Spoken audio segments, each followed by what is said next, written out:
अगर आप new iPhones को सस्ते में खरीदना चाहते हो, वो भी brand new seal pack, international iPhones एक ऑप्शन बन जाते हैं, जिन्हें हम लोग ग्लोबल आईफोन्स भी कह देते हैं। अब इन्हें परचेस करने से पहले कौन सी इंपॉर्टेंट चीज आपको जाननी जरूरी है, एंड इसी के साथ कुछ मिसकंसेप्शंस भी बने हुए हैं। सो गाइस, ये वीडियो काफी ज्यादा इंपॉर्टेंट होने वाला है। मेक श्योर आप इस वीडियो को एंड तक जरूर देखें।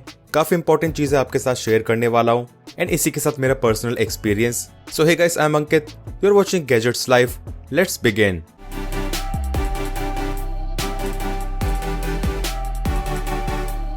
अगर आपको भी इसी तरह की इन्फॉर्मेटिव वीडियोस पसंद हैं, make sure to subscribe this channel along with bell icon. सबसे पहले बात करते हैं what are global iPhones.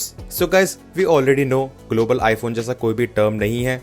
Apple specially global iPhones के नाम से कोई भी आईफोन नहीं बनाता है। अब इंडिया के अलावा जितने भी अदर कंट्रीज के आईफोन्स हैं, जो कि टेक्निकली हमारे लिए इंटरनेशनल आईफोन्स हुए, उन्हें ही हम ग्लोबल आईफोन्स कह देते हैं। सो अगर कोई कहता है ग्लोबल आईफोन, तो आपको समझ जाना है वो इंडिया के अलावा किसी और कंट्री का आईफोन है। अब किसी भी कंट्री का हो सकता है, USA, Hong Kong, Japan, Dubai, China etcetera. बात करते हैं दूसरी चीज की कि ये इंडिया के आईफोन्स के कंपैरिजन में चीप क्यों होते हैं। सो काफी सारी ऐसी कंट्रीज हैं जिनमें चाइना से आईफोन्स को इंपोर्ट करने में कोई भी एक्स्ट्रा ड्यूटी या फिर कस्टम पे नहीं करना पड़ता है, एंड ये पर्टिकुलर बेनिफिट उस कंट्री के लोगों के लिए बन जाता है। सो सपोज एक ही टाइम पे दुबई एंड इंडिया चाइना से आईफोन 14 प्रो सीरीज को इंपोर्ट करते हैं, एज करेंटली प्रो मॉडल्स को चाइना ही मैन्युफैक्चर कर रहा है। अब जो प्राइसिंग एप्पल ने ऑफिशियली सेट कर रखी है, 1000 या फिर $1100, दुबई में प्राइसिंग उसके आसपास ही रहेगी, क्योंकि चाइना से इंपोर्ट करने पे कोई भी एक्स्ट्रा ड्यूटी वगैरह पे नहीं करनी पड़ी। बट वहीं इंडिया में हैवी कस्टम ड्यूटी एप्लीकेबल हो जाती है, एंड ऑब्वियसली अमाउंट देना पड़ता है इंडियन बायर्स को, यानी हमें। एंड ये जो एक्स्ट्रा अमाउंट है वो एप्पल कंपनी इंडियन गवर्नमेंट को देती है। एंड ऐसा तो है नहीं कि एप्पल अपना मार्जिन कम कर देगा, इसी वजह से वो प्राइसेस को हाइक कर देता है to maintain the margin. I think अब आपको समझ में आ गया होगा कुछ कंट्रीज में आईफोन्स इंडिया से काफी सस्ते क्यों हैं, एंड इनफैक्ट कुछ ऐसी कंट्रीज भी हैं जिनमें आईफोन्स इंडिया के कंपैरिजन में ज्यादा महंगे हैं, क्योंकि वहाँ पे custom and import duties India से भी ज्यादा हैं। इसके बाद आता है नेक्स्ट क्वेश्चन, आपको ये इंडिया के मार्केट में देखने को कैसे मिलते हैं। अब इंडिया में सस्ते इसलिए मिल जाते हैं क्योंकि काफी सारे इंपोर्टर्स इन्हें अदर कंट्री से इंडिया में इंपोर्ट कर लेते हैं बल्क क्वांटिटी में, एंड इसके बाद इंपोर्टर अपना कुछ मार्जिन रखता है, उसके बाद डीलर, एंड ऐसे करते करते 2-3 स्टेप बाद आपको ये शॉप पे देखने को मिल जाते हैं। बट इतनी सब चीजों के बाद भी इंडियन प्राइसिंग के कंपैरिजन में काफी सस्ते होते हैं। बात करते हैं वेरिएंट्स की। सो वैसे तो वर्ल्ड वाइड काफी सारे वेरिएंट्स हैं, बट कुछ सिलेक्टेड वेरिएंट्स ही इंडिया में इंपोर्ट होते हैं। For example USA, Japan, Hong Kong. मेरा ये iPhone 14 pro max Hong Kong variant है, एंड इसमें आपको डुअल फिजिकल सिम का सपोर्ट मिल जाता है। वही बात करें यूएसए वेरिएंट की, तो उसमें आपको एक भी फिजिकल सिम का स्लॉट नहीं मिलता है, दोनों ही ई सिम है, चूंकि एप्पल ने इस बार आईफोन 14 सीरीज से कर दिया था।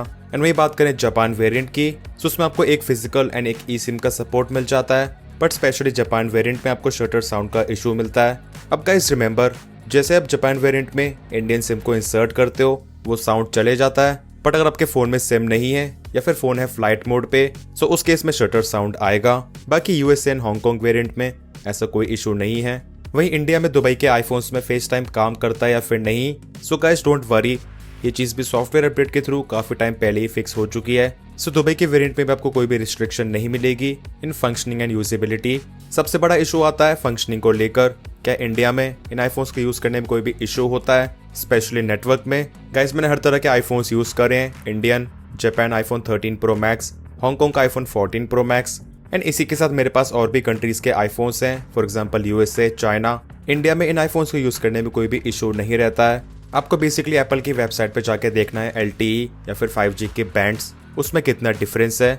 फॉर एग्जांपल हांगकांग के वेरिएंट में 5G का एक बैंड कम है as compare to Indian and Japan, but practical life में इतना ज़्यादा कोई प्रॉब्लम क्रिएट नहीं करता है। इसके अलावा अगर हम बात करें और सभी चीज़ों की, सो वहाँ पे तो कोई भी डिफरेंस नहीं होता है। एंड गाइस, ये चीज़ टोटली एक मिथ है दैट यूएसए के आईफोन्स इंडिया के आईफोन से बेटर होते हैं, ऐसा कुछ भी नहीं है। सो आप कैसे चेक कर सकते हैं दैट आपका आईफोन किस रीजन का या फिर कंट्री का है? सेटिंग्स में, जनरल में, अबाउट में जाके आपको देखना होगा अपने आईफोन का model number. So for example मेरे आईफोन 14 प्रो मैक्स का मॉडल नंबर है 82896, एंड यहाँ पे आप देख सकते हैं 82896 ये है China mainland, Hong Kong and Macao का रीजन। मतलब कि इस मॉडल नंबर वाले आईफोन्स इन 3 रीजन में बिकते हैं। अब इसमें भी एक और चीज आती है दैट मेरा वाला आईफोन इन तीनों में से किस रीजन का है। इसे पता करने के लिए आपको मॉडल नंबर में ही देखना होगा लास्ट के 3 लेटर्स। फॉर एग्जांपल यहाँ पे है ZA/A, इसी तरीके से अगर यहाँ पे होगा AB/A या फिर AE/A, सो वो आईफोन दुबई रीजन का है। सो आप इसी तरीके से आइडेंटिफाई कर सकते हो आपका आईफोन पर्टिकुलरली किस रीजन से बिलोंग करता है। अब एक काफी इंपॉर्टेंट चीज आपके साथ शेयर करना चाहता हूँ। इंडिया के बहुत सारे लोग इन आईफोन्स को दुबई से जाके परचेज करते हैं। सो गाइस रिमेंबर, जिस तरीके से आपको इंडिया में दुकानों पे इन आईफोन्स के अलग अलग वेरिएंट्स मिलते हैं, इसी तरीके से दुबई में मिलते हैं। एंड अगर आप दुबई की किसी शॉप से यूएस वाला वेरिएंट परचेज करते हो, सो आपने वो आईफोन खरीदा तो दुबई से है, बट वो एक्चुअल में यूएस वेरिएंट है। परचेज करने से पहले बॉक्स के पीछे आप इन सभी डिटेल्स को जरूर चेक करें। फाइनली बात करते हैं सबसे ज्यादा इंपॉर्टेंट चीज की, विच इज वारंटी। अब क्या स्पेशली मैंने इस चीज के लिए काफी बारी एप्पल कस्टमर केयर से बात करी है एंड इसी के साथ काफी सारी रिसर्च भी करी है। तो जब बात आती है वारंटी की, ऑल्दो आईफोन्स की ग्लोबल वारंटी होती है, मतलब कि वर्ल्ड वाइड आपको कहीं भी वारंटी मिल जाएगी, बट आज के टाइम पे उसके लिए बिल होना जरूरी है, मतलब कि ओरिजिनल इनवॉइस। अब से कुछ साल पहले ऐसा था जब आपको बिना बिल के ही वारंटी मिल जाती थी, आप क्लेम कर सकते थे।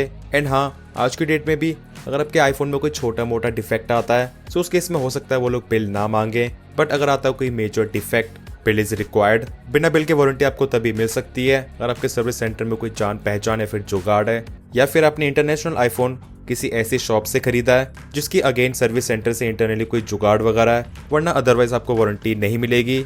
इसके बाद एक और बड़ा सवाल आता है, क्या जिस कंट्री का आईफोन है प्रूफ ऑफ परचेज मतलब कि बिल भी उसी कंट्री का होना चाहिए या फिर किसी और कंट्री का भी चल सकता है। फॉर एग्जाम्पल, अगर मैं दुबई से परचेज करता हूँ हांगकांग का आईफोन, सो क्या इस केस में इनवॉइस दुबई का चल सकता है या फिर हांगकांग का ही होना जरूरी है? इस चीज के रिगार्डिंग में मैंने काफी बार इंक्वायरी करी एप्पल कस्टमर केयर से। उन लोगों ने केवल एक सिंपल सा आंसर दिया, ऑथेंटिक प्रूफ ऑफ परचेज होना चाहिए, that's it. And obviously invoice date and phone की एक्टिवेशन डेट मैच करनी चाहिए।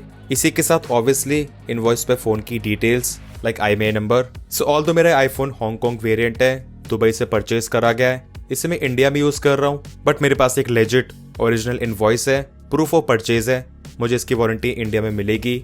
सो गाइस, इतनी सारी बातों के बाद फाइनली बात कर लेते हैं मेन कंक्लूजन की, क्या आपको अपने पैसे सेव करके इन आईफोन्स को परचेज करना चाहिए या फिर नहीं। अब गाइस, यहाँ पे दो चीजें आती हैं। अगर आप अपने आईफोन्स को केयर से यूज करते हो, अब जानबूझकर तो ऐसा कोई भी नहीं करता है, बट फिर भी कुछ लोगों से कई बार फोन्स गिर जाते हैं या फिर लॉक लग जाता है। सो ऐसे लोगों को इन आईफोन्स को अवॉइड ही करना चाहिए, क्योंकि अगर आपके पास प्रूफ ऑफ परचेज या फिर इनवॉइस नहीं है, एक्टिवेशन लॉक नहीं खुलता है। सो अगर आप केयरफुल यूज कर सकते हो एंड आपकी कोई जान पहचान या फिर जुगाड़ है, उस केस में आपको ऑब्वियसली वारंटी इजीली मिल जाएगी, आप इन्हें डेफिनेटली परचेज कर सकते हो।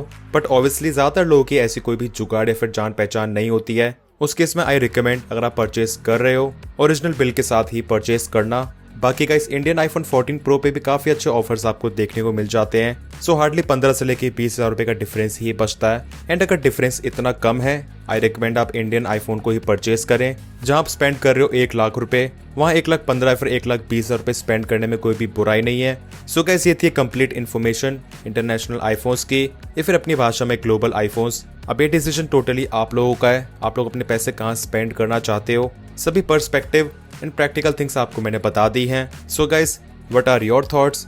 कमेंट सेक्शंस में जरूर बताना। वीडियो पसंद आए, इन्फॉर्मेटिव लगाए तो वीडियो को लाइक जरूर कर देना। चैनल पे न्यू है so make sure to subscribe this channel along with bell icon. मिलते हैं मेरे नेक्स्ट इन्फॉर्मेटिव वीडियोस में। Till then, take care.